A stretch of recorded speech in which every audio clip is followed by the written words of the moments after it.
interessante, você falou que após a avaliação da inspeção predial, que o condomínio tem que tomar algumas atitudes até para sanar as não conformidades encontradas. Uhum. Agora, Luiz, mas aí isso vai demandar um tempo.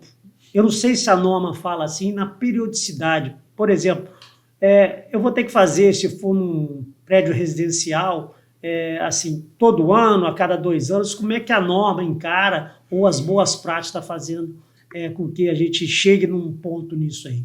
Na verdade, o conceito normativo, ele te dá a orientação de periodicidade das inspeções, né?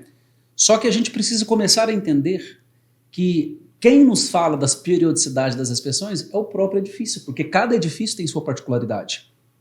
E aí, quando nós realizamos uma inspeção predial em conceitos que nos falam que as inspeções têm que acontecer de 5 em 5 anos, como, por exemplo, a lei da auto-vistoria no Rio de Janeiro, ela te traz uma periodicidade de 5 anos. 5 anos. Então, a cada 5 anos, por quê? Porque a primeira garantia do artigo 618 do Código Civil se vence com 5 anos.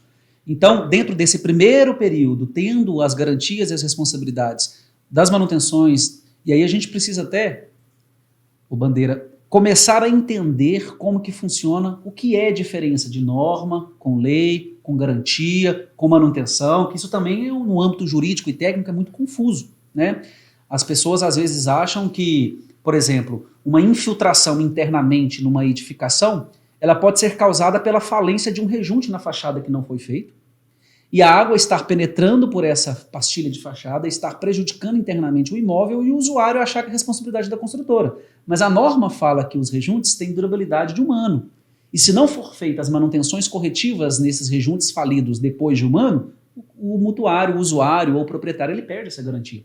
Então, o ato da inspeção, da perícia, do diagnóstico, ele é muito importante quanto a isso. Mas a prática das boas práticas, das recomendações das normas técnicas, nós temos essa que se esbarram, inclusive, nas leis, se esbarram nessa periodicidade de 5 anos. Então, a cada 5 anos, nós temos, e aí eu quero falar um pouco sobre o investimento.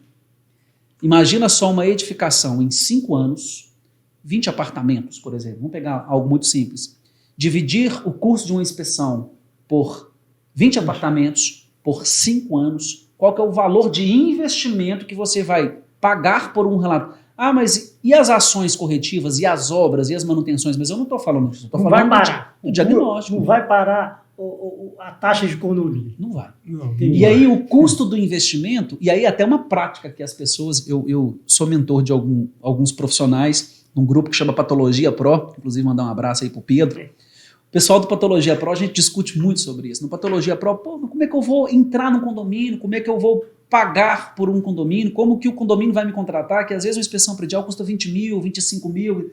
Mas pensa só, se você pagar por uma inspeção, tiver um diagnóstico completo, saber efetivamente qual que é a gravidade, urgência e tendência, se a sua edificação tem risco ou se ela não tem, esse documento se presta a você criar um plano de manutenção, saber efetivamente o que tem que ser feito dentro de uma gravidade, de uma urgência, de uma tendência. Ele recomenda quais são as ações que você tem que fazer emergencialmente. Então vamos supor que na inspeção predial, dentro do que é gravidade, urgência e tendência, você apresenta que neste momento você precisa fazer a revitalização da fachada, a manutenção da fachada.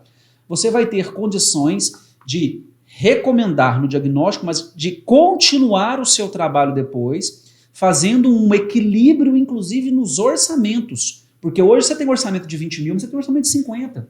E aí você não sabe qual dos dois orçamentos de manutenção em rejuntes, nas fachadas, qual orçamento que faz sentido para você dentro de um equilíbrio daquilo efetivamente que você tem que fazer. E aí o condomínio, muitas das vezes, opta pelo valor dos 20 mil. Mas os 20 mil, qual que é o tipo de rejunte que está sendo feito, se está sendo implementado juntas de dilatação ou não, se está sendo feito troca de pastilhas ou não, qual que é o modus operandi daquela manutenção. E aí, às vezes, um contrato que é 20, depois de 1 ano que foi feito de 20, o problema é muito maior. E aí você contrata um diagnóstico mais efetivo, ensaio auscultativo, bate-choco, com balancinho, descendo e fazendo a análise toda da fachada e gera um custo maior. Então, acabamos falando até de outro assunto, né? Mas a periodicidade, efetivamente, em conceitos normativos e as boas práticas, inclusive o que é praticado em muitas leis, ela se pratica essa periodicidade de 5 anos.